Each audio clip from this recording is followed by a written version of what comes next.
नमस्कार अप्पा. हां, नमस्ते. आजचा आपला पहिला प्रश्न आहे संकेत आरेकर मुंबईवरून यांनी विचारलेला.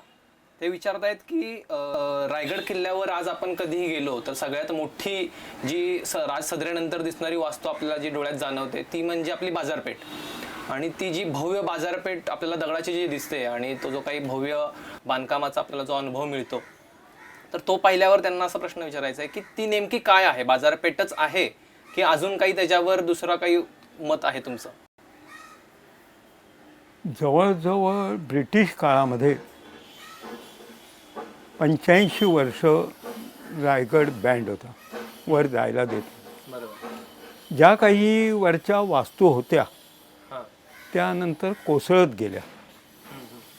त्याच्यानंतर ज्या वेळेला 20व्या शतकाच्या सुरुवातीला ह्या इतिहास संशोधकांची हालचाल चालू झाली, त्यावेळेला फक्त साहित्यामध्ये जो इतिहास मिळाला तो लिहिला गेला.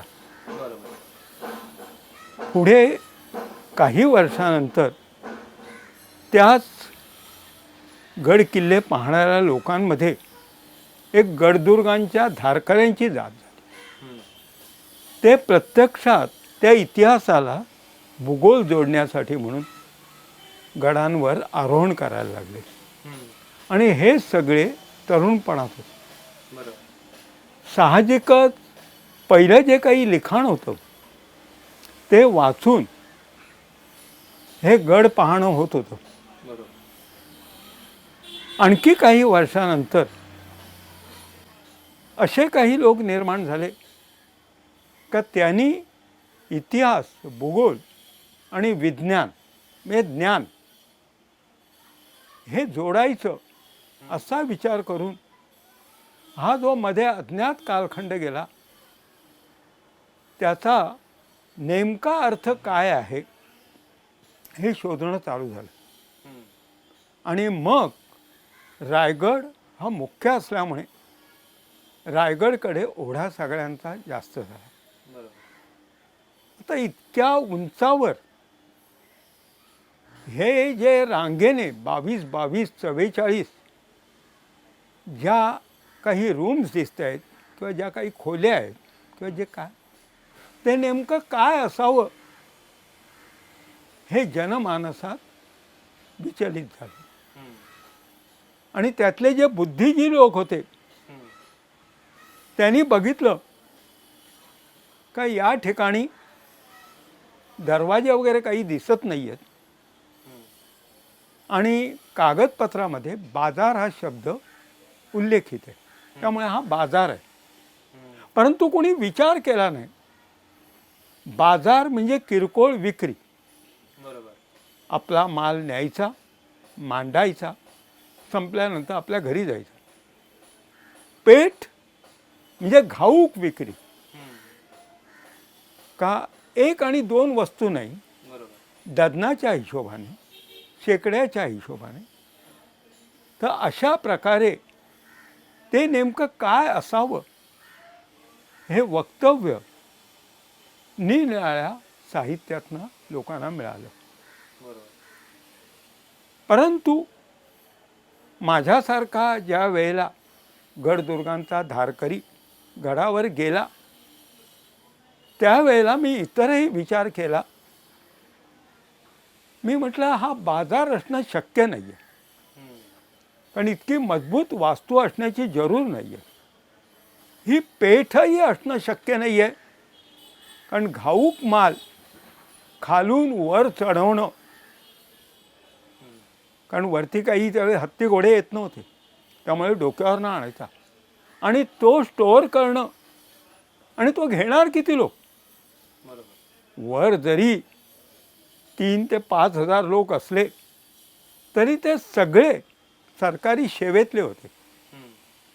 काही शासकीय अधिकारी होते, काही राजघराण्यातले होते आणि काही महाराजांचे अंगरक्षक होते.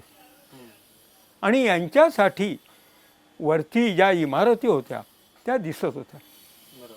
आणि त्यांना पेठेची आणि किरकोळ बाजाराची आवश्यकता नव्हती. बरोबर.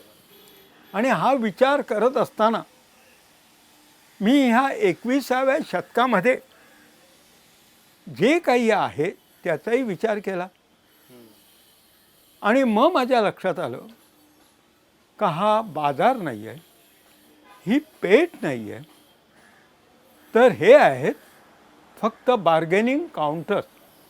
ओके. म्हणजे दिल्या घेतल्याची या ठिकाणी चर्चा चालायची. मग सारासार विचार करताना महाराजांनी ज्यावेळी राजधानी बदलली त्यावेळेला त्या इतिहासाकडे वळलो, त्या लक्षात आलं का पहिल्या सुरतेवरचा जो हल्ला आहे त्याच्यामध्ये या रायगडच्या इमारती बांधल्या गेल्यात. त्याच्यानंतर कर्नाटकातला बार्शिलोरचा हल्ला आहे. तर महाराज रायगडावर आल्यानंतर राजाभिषेक करण्याचं जर ठरलं आणि मी असे निना पेठांवर, शहरांवर, लोकांवर जर हल्ले करत राहिलो तो मी जो राजाभिषेक करणार आहे त्याला दूषण लागेल. लोक म्हणतील हा राजा लुटारू आहे. आणि मग सारासार विचार करता त्यावेळेला इंडस्ट्रीज नव्हती, काही निर्माण होत नव्हतं.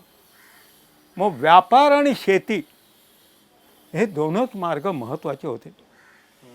त्याच्यापैकी शेती जी आहे ही संपूर्ण हिंदुस्थानात केली जायची, पण ती प्रॉडक्टिव्ह नसायची.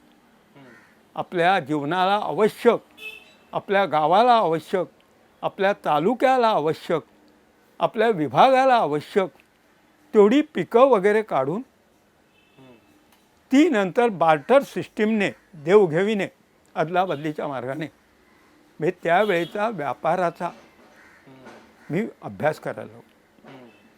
आणि मग लक्षात असं आलं की ही जी पश्चिम किनारपट्टी आहे तिथे महाराज सुरत आणि बार्शिलोर ह्या दोन ज्ञात बंदरांचा अभ्यास असताना त्यांनी सिंधुदुर्ग बांधताना असं म्हटलं 84 बंदरी जागा नाही.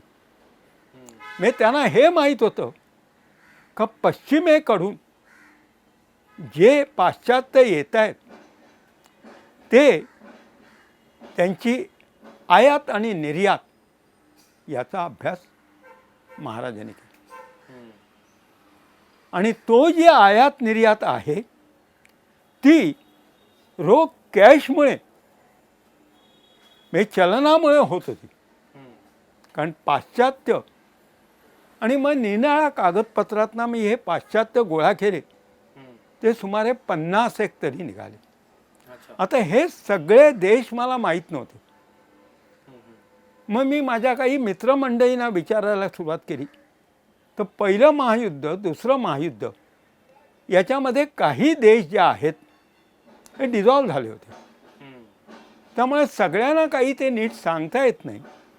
आणि तो जो विषय आहे तो तसाच राहिला.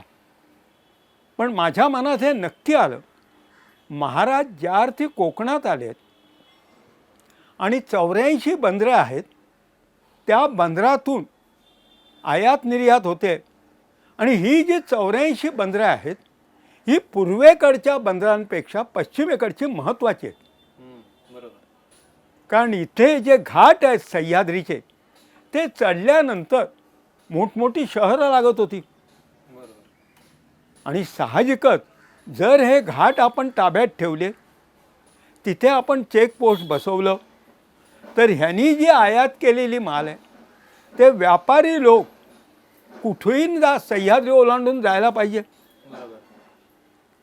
वरती हिंदुस्थानात जायचं झालं तर सह्याद्री, साहजिकच त्यांना माझ्या चेकपोस्टच्या हद्दीतनं जावं लागेल. आणि त्यावेळेला मी जी जकात घेईन त्यावेळेला माझी आर्थिक स्थिरता होईल. कारण सगळ्यात महत्त्वाचं हे आर्थिक स्थिरतेचं होतं. धान्य एक वेळ मिळालं असतं, भाजीपाला एक वेळ मिळाला असता, परंतु रोकड पैसा जो सैनिकांना पगार द्यायला, जो मोहिमांना खर्च, जो काही खरेदी वगैरे कर, तर हा कुठनं आणायचा? कारण त्यावेळेला दुसरा आणखी काही मार्ग नव्हता. एक तर कुठेतरी हल्ला करा आणि तर महाराजांच्या डोक्यामध्ये ही कल्पना आली आणि त्यांनी राजधानीमध्ये अशा प्रकारची हुजूर बाजार अच्छा. म्हणजे रॉयल मार्केट. ओके. आता इथे जे 44 दुकानदार आहेत त्यातला पहिला जो गाळा आहे 3 गाळ्याचा ते हे आहे. हो. पहिला जो आहे ते बार्गेनिंग काउंटर. मी तिथे व्यापारी बसायचे. ज्या दुकानदाराचा माल दाभोळ बंदरामध्ये आलेला आहे त्याचं फक्त नमुना त्याच्याकडे यायचा आणि तो ॲट ए टाईम हे जे 44 दुकानदार आहेत हे हिंदुस्थानातले झाशी, कोल्हापूर, बेळगाव, सातारा वगैरे असे निरनिराळ्या ठिकाणचे आहेत. बरोबर. कारण त्यावेळेला अर्निंग सोर्स जो आहे तो पश्चिमेकडनंच होता. त्यामुळे अशी पेठ निर्माण केल्यानंतर जर आपल्याला खरेदी करायची आहे तर तो जो मुख्य आहे व्यापारी, घाऊक व्यापारी, तो रायगडावर बसलेला आहे. मग त्याच्याकडे जाऊन आपण सौदा करायचा. मग त्याचा जो काही हे आहे जहाज आहे आलेलं आयातीचं ते कदाचित चौलला असेल, दाभोळला असेल, राजापूरला असेल, वेंगुर्ल्याला असेल, कुठेही जरी असलं तरी त्याचा नमुना हा त्याच्या दुकानात येणार. आता इथे प्रत्यक्ष व्यापारी त्या शहराचा नाही. मग तो आग्रा असेल, तर ती झाशी असेल, ते बेळगाव असेल, तर त्याचा मुनीम त्या ठिकाणी असणार.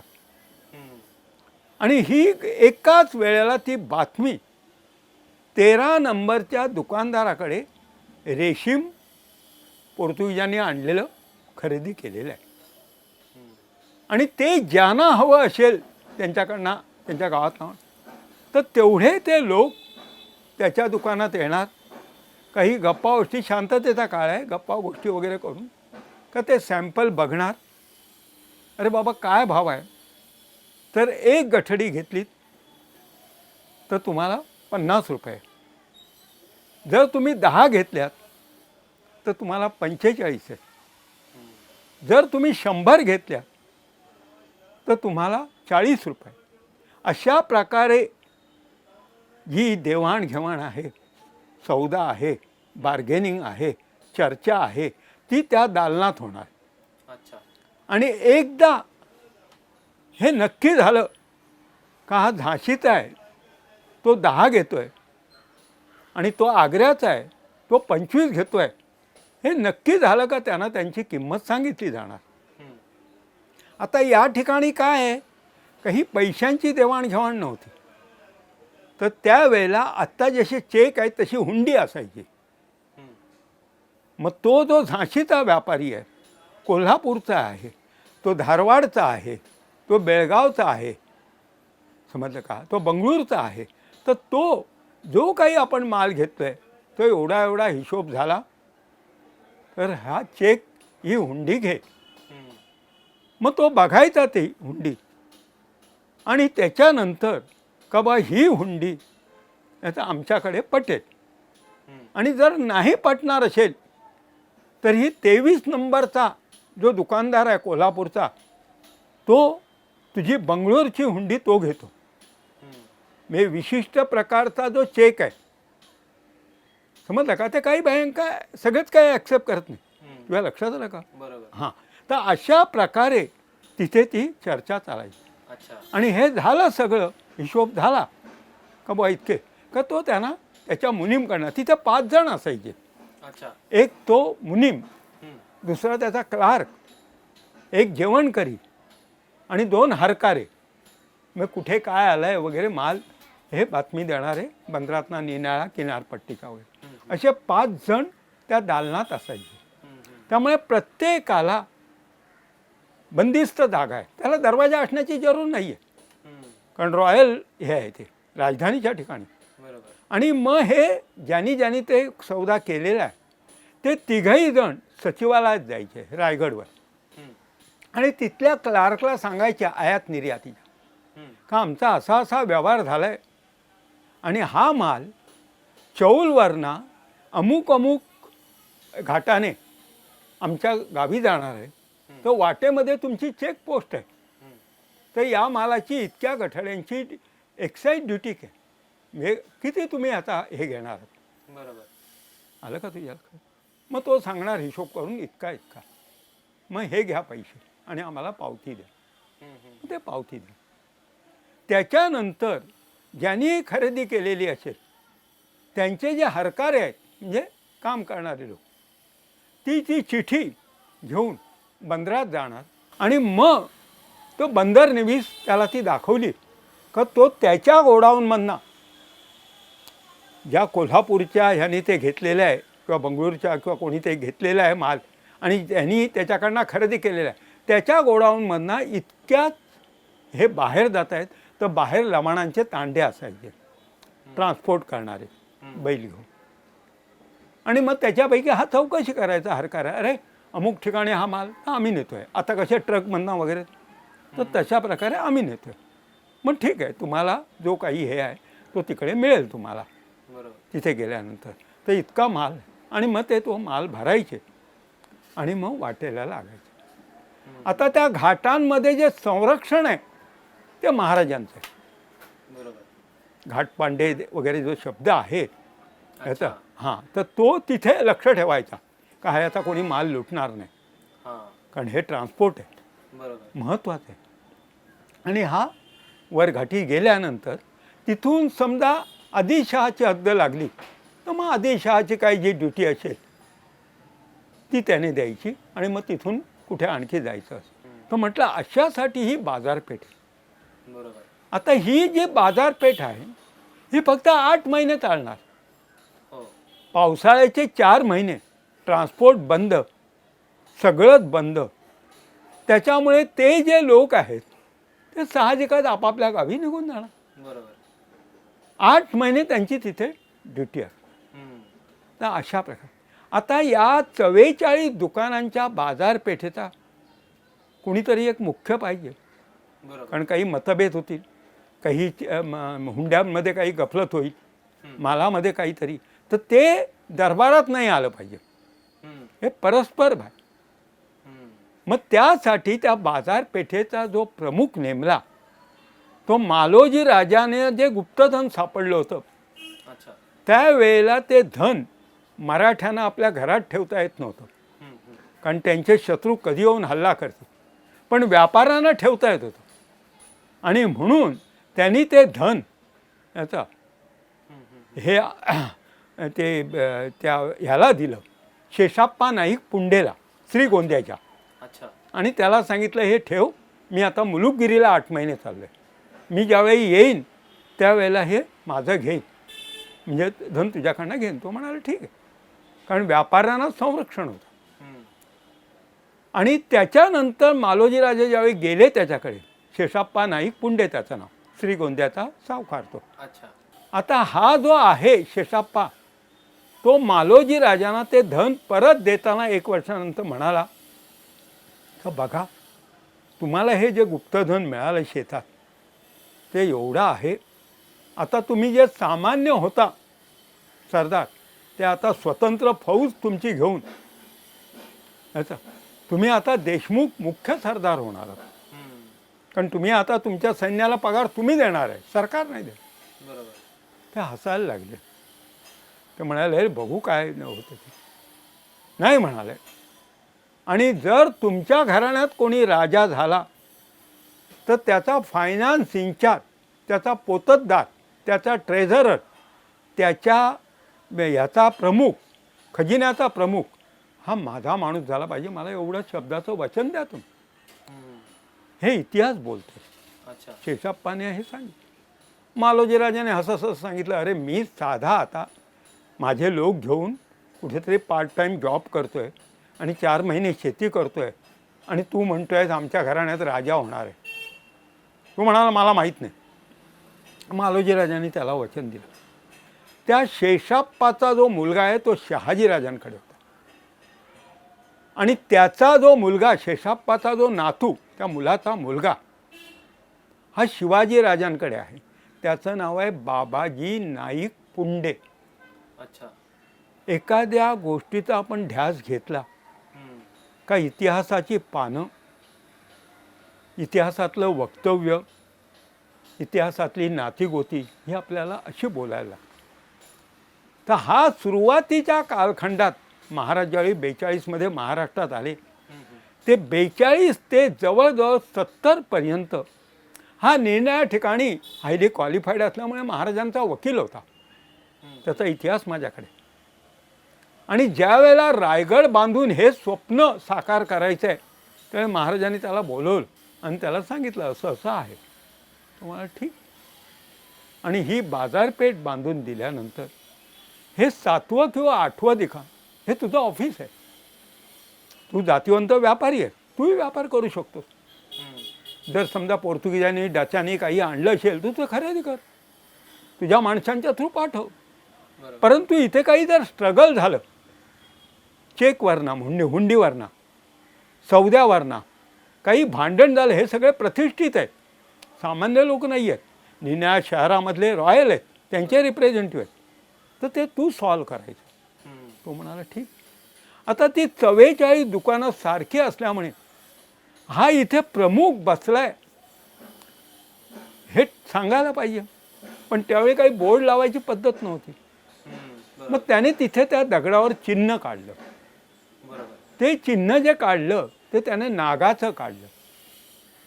आपण जर सूक्ष्म दिशेने बघितलं तर तो साधा तो नाग नाही आहे, फडांचा नाग आहे, शेष नाग आहे. त्याला बाबाजी नाईक पुंडेला आठवलं का आता जो राजा होणार आहे किंवा राजा जे हे राजाभिषेक होणार आहे त्याच्या बाजारपेठेचा मी प्रमुख, मी सामान्य नाही. माझ्या घराण्याला हा मोठेपणा कसा मिळाला, तर माझ्या आजोबांनी मालोजी राजांचं धन परत दिलं होतं प्रामाणिकपणाने. आणि म्हणून त्याने तो शेष नाग काढला. आणि त्याने दर्शवलं का त्या शेषाप्पाचा नातू इथे बसलेला आहे. तुमचं आपसात काही मतभेद झाले तरी तुम्ही इथे यायचं. आणि मी ते हे करा, कारण आम्ही पिढीत जात हे आहोत. आम्ही तुमच्यात भांडणं लावून देणार ना. जे काही तुमचे बाबा तुझा हात हुंडी चालत नाही ना, ठीक आहे, आम्हाला माहीत आहे ही इकडनं चालेल. तर समजा आता एक जपानचं काही चलन असेल तर नाही बुवा जपानचं, मग ठीक आहे, मग सिंगापूरचं देतो. जे आलं का तुझ्या लक्षात?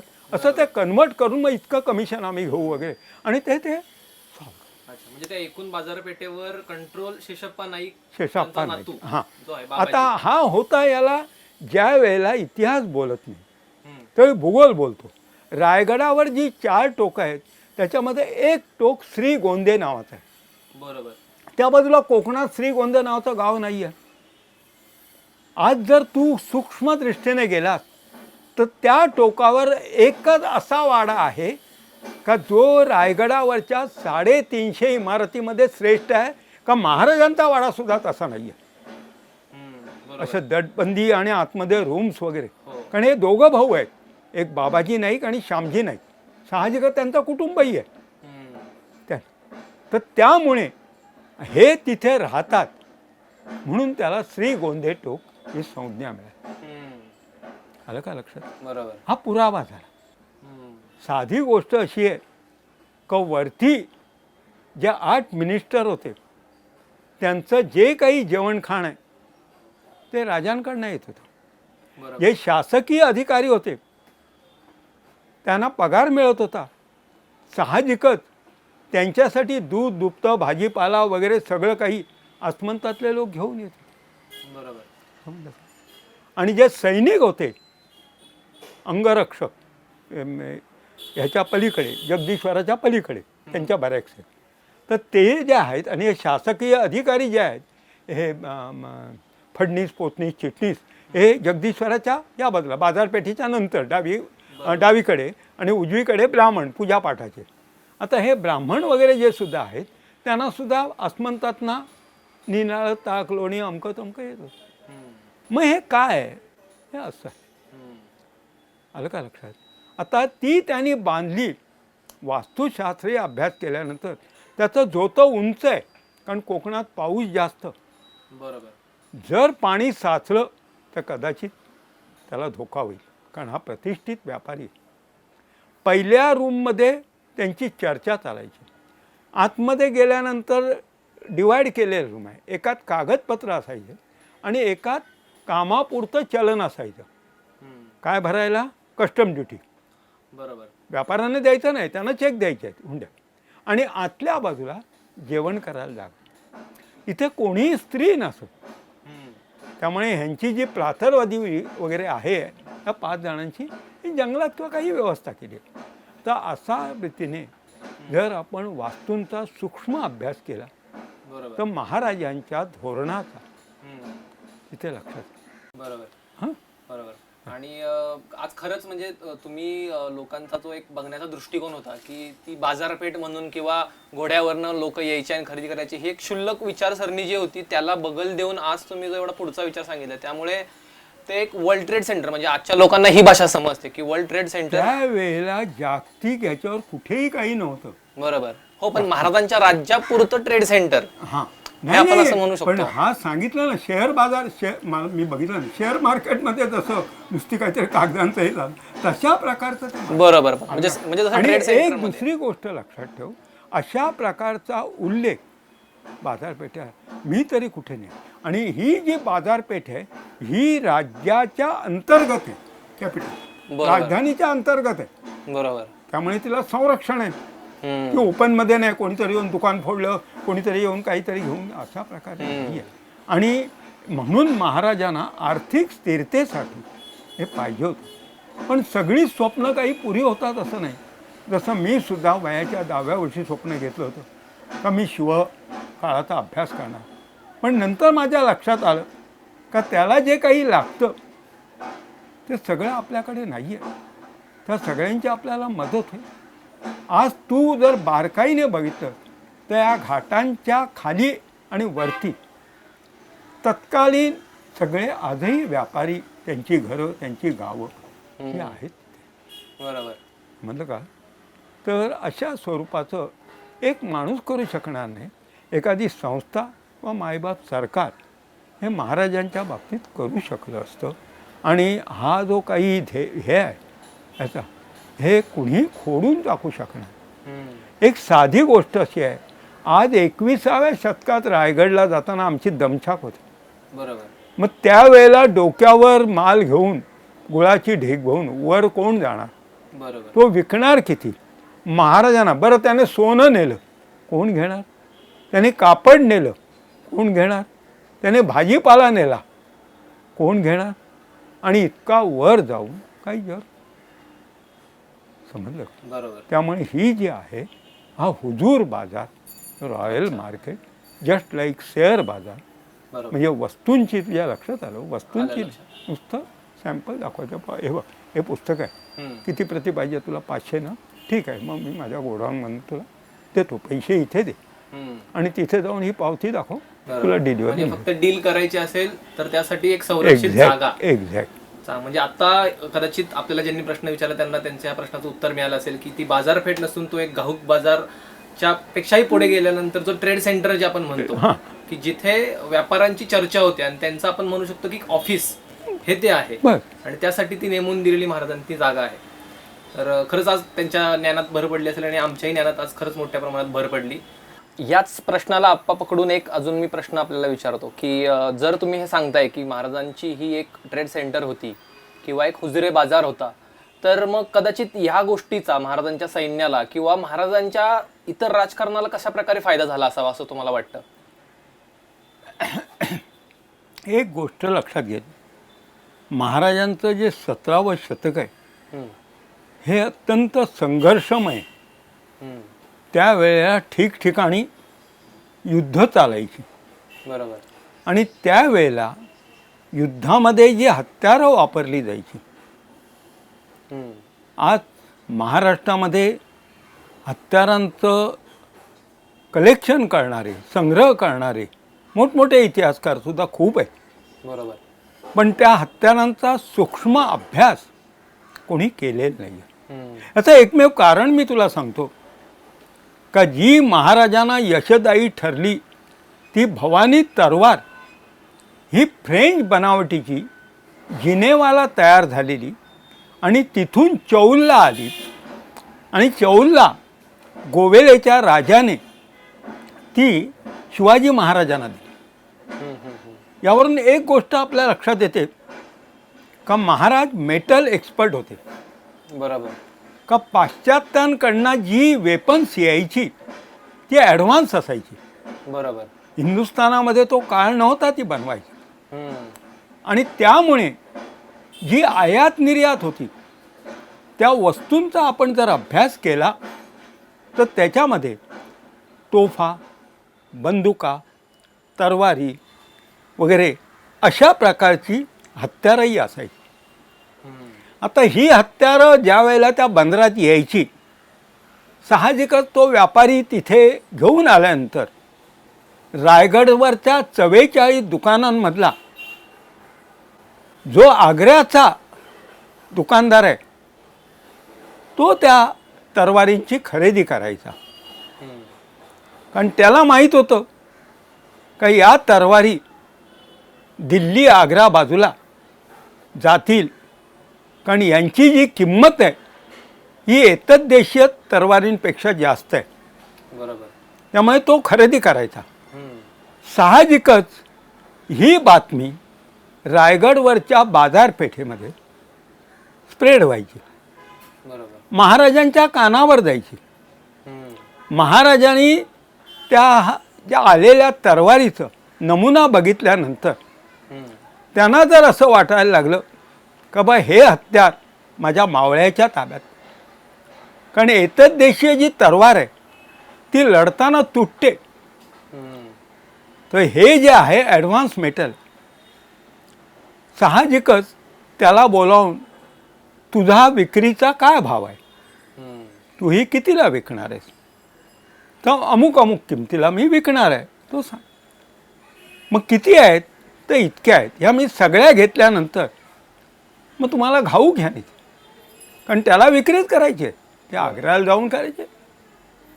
त्यामुळे महाराजांच्या लक्षात यायचं का कोणत्या प्रकारच्या तोफा आल्या आहेत, हम्म.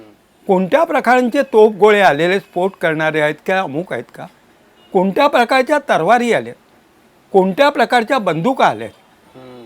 आणि म्हणून महाराजांनी सैन्यासाठी म्हणून जर काही हत्यारं लागली तर याच्या ठिकाणी जागरूक असायचे. आता इथे प्रत्यक्षात महाराज जागरूक जरी नसले तरी त्यांचा एखादा मंत्री, त्यांचा एखादा पी ए, त्याचं लक्ष बाजारपेठेमध्ये काय आयात निर्यात होते. आणि ही जी वेपन्स आहेत, ही वेपन्स आज ज्या ज्या संग्रहालयामध्ये आहेत तिथे जर आपण ती अभ्यासली, हम्म. मी सगळ्याचा नाही आहे तज्ञ, मी तुला सांगितलं, हम्म. तर त्याच्यावर बेल मार्क आहे, ट्रेड मार्क आहे. उदाहरणार्थ जर कधी रायगडवर गेलास तर महादरवाज्यातनं आतमध्ये गेल्यानंतर डावीकडे तटबंदीवरनं चालताना तिथे इंग्रजांची एक तोफ आहे, हो. त्याच्यावर डेट आहे आणि त्याच्यावर त्यांचा ट्रेडमार्क. हो.